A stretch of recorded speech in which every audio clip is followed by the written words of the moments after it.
Hey everybody, this is Joe Justice coming to you from Tokyo, Japan. We're going to talk about strength training. Strength training has so many myths associated with it, so we're going to go at the science. What has lab repeatable results of people with all different body types at all different ages all over the world gaining strength, getting tone, gaining muscle. And here's what is known. Here's what people agree on. It's called progressive overload. What progressive overload has been observed to be is you've got to move more weight to get more strong. And there's all types of ways to do this. You can do that. Well, here's what I mean.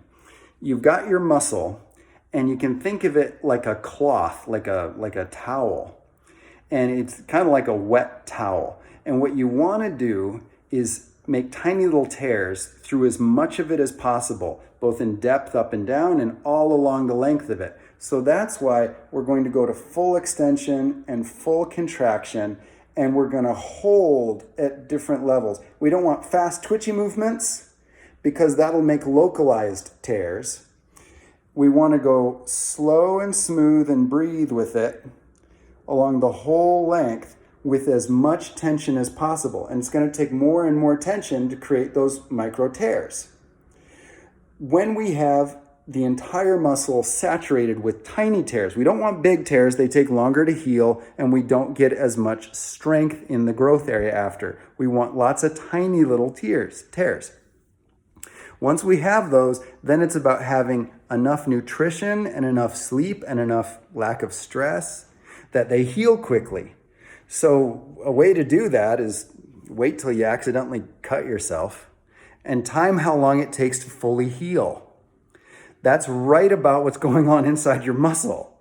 So that lets you know your recovery time. For most people with relatively low stress and good eating, which we're going to talk about separately, healthy eating, not a lot of junk, not a lot of semi-poisonous stuff like really processed food, a lot of alcohols that slows down your body's rate of healing. Not a lot of jet lag, which sometimes you can't avoid, but that slows down your body's rate of healing. Takes about 5 days, not a full 7. So you can usually create those micro tears, saturate the muscles you're working on with micro tears and let them rest for about 5 days.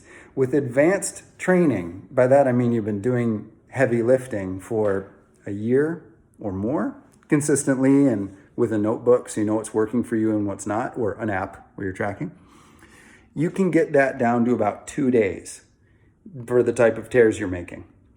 You'll get the most gains early because your muscles, if you haven't been training this way, your muscles don't have any recent history of healing up from being saturated with micro tears. So you'll get the most strength and size. Now, it's incredibly difficult to get bulky.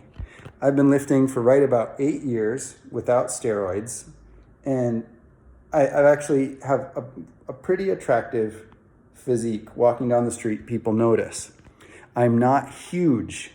For that, people who are afraid of getting huge, especially ladies that are afraid of being bulky, you need steroids.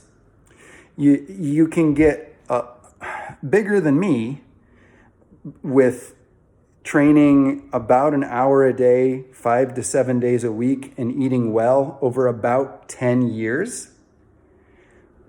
But you're not going to get bulky in even 1 year of doing this. What you will do is in 8 weeks, in a potentially shippable increment, you'll have either dropped 4 kilograms, or right about 8 pounds, or you'll have gained, depending on what your goal is, about 2 kilograms of muscle, about 4 pounds of muscle.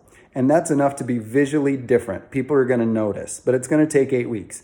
And you can do these PSIs, these sprints, these releases of sprints forever, through every age in your life, every health scenario. But we're going to customize them by retrospecting at the end of every sprint to know how your body's reacting and what it really needs and what it really needs next to be the type of person you're interested in being right then. And your tastes are going to change and your goals are going to change. And so your sprint goals are going to change. For most of us, the first thing we want to do is drop some weight. It's easier to grow muscle after dropping some weight. And we want to get to right about 10% body fat. So we don't just want to drop water, We don't just want to clear out our body by only fasting, where there's just not food in your belly. And that's worth, depending on your body type, 2 to 5 pounds right there, 1 kilogram to 2 kilograms, 2.5 kilograms right there, just from not having food in your belly. But it doesn't mean you've lost fat. So for that, we're going to get a tape measure, like a tailor's tape measure, a cloth tape measure, or a plastic tape measure that bends, and we're going to wrap it around the widest part of our belly, below our belly button, and above our hips. And what we want to see is that change. And the definition of overweight that I'm going to use with us is if you can't see your stomach muscles, we're overweight. Now you can choose whatever healthy measure you want. For fitness goals and for fitness look, that's the definition I'm going to use. And you can choose whatever feels right, whatever target works right for you. For most of us, it's going to be fat loss first. And the strength training is going to prevent muscle loss during the fat loss. We're not going to be able to build muscle while we're losing fat. Very little, very little. But what we can do is retain muscle while we're losing fat. And that's going to be the subject of the food aspect. So for strength training, what we're going to want to do is have right about 1 hour in the gym. You can do it in 3 days a week. It's less rushed to do it in 5 days a week. And if you're really excited and have the time, you can do it 7 days a week. And what we're trying to do with whatever the exercises we're trying to do is first look at ourselves in a mirror, hopefully take a picture, trace on that picture where we want to change our body in the next sprint, and saturate that area with micro tears. And we're going to be doing different exercises to achieve that. Then we're going to be sleeping the best we can, eating the best we can, taking care of ourselves, which will have some skin improvements, etc. We're going to do some other specific skin and dental care too, and posture training. And that's going to build us up in the dimension we want. With the right rest amount, and by that I mean if the muscle's painful the next time you work it, there's a difference between sore and painful, and no one can tell you what that is. You're going to have to feel it and try to assess it for yourself. If you're rubbing your muscle and a massage feels good, probably, it hurts, but a massage feels good, probably you're just sore and you can work out again in a healthy way. And create, in a healthy way, more micro tears. The micro tears you created are already healed enough that you can create more without just re-tearing the previous ones and going backwards.